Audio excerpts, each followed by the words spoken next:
Pour faire une table des matières qu'on va générer automatiquement et après ça, qu'on va pouvoir mettre à jour automatiquement aussi. La façon de faire, c'est d'utiliser les styles que vous avez ici. Pour commencer. Tout d'abord, je vais faire CTRL Enter juste pour faire un saut de page et tomber à la page deuxième. Et je vais mettre des titres. Titre de niveau 1, c'est vraiment le titre de plus haut niveau de votre document.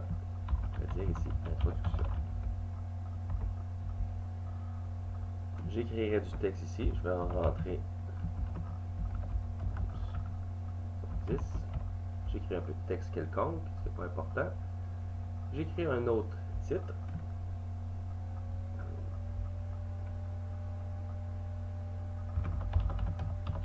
Mon texte, par exemple, ou quelque chose d'autre. Ça dépendra de ce que vous avez besoin. Sinon, là, je pourrais avoir deux niveaux en dessous du contexte de réalisation. Je peux écrire en classe. J'écris du contenu encore ici, un petit peu, et j'écris, on voit que j'ai utilisé un titre de niveau 2 sous le titre de niveau 1. Ça veut dire que en classe est lié à contexte de réalisation. Je vais en faire un autre ici. En équipe. Et je change aussi en titre de niveau 2. Je rentre du texte quelconque, un petit peu ici. Dans la section contexte de réalisation, j'ai deux sous-sections en classe et en équipe, qui sont de même niveau. Dans le fond, c'est des titres de niveau 2. Ensuite, je peux écrire ma conclusion. Et je vais mettre de titre 1. Et j'écris, j'utilise égal RAND, ouvrir la parenthèse pour écrire du texte bidon. C'est juste pour montrer en fait qu'il y a du contenu dans le document. Donc ici, une fois que j'ai ça, que j'ai bien utilisé, quand je clique dessus, on voit titre 1. Quand je descends un petit peu plus bas, contexte de réalisation, on voit titre 1 aussi. Il faut bien utiliser les titres qui sont ici. Les styles en fait. Ensuite, je m'en vais dans référence et je vais faire table des matières.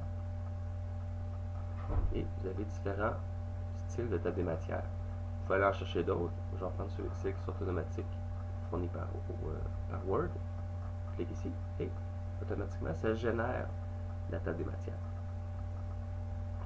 On regarde le numéro des pages ici, 2, 3, 3, 3, et ainsi de suite. Ça s'est fait automatiquement.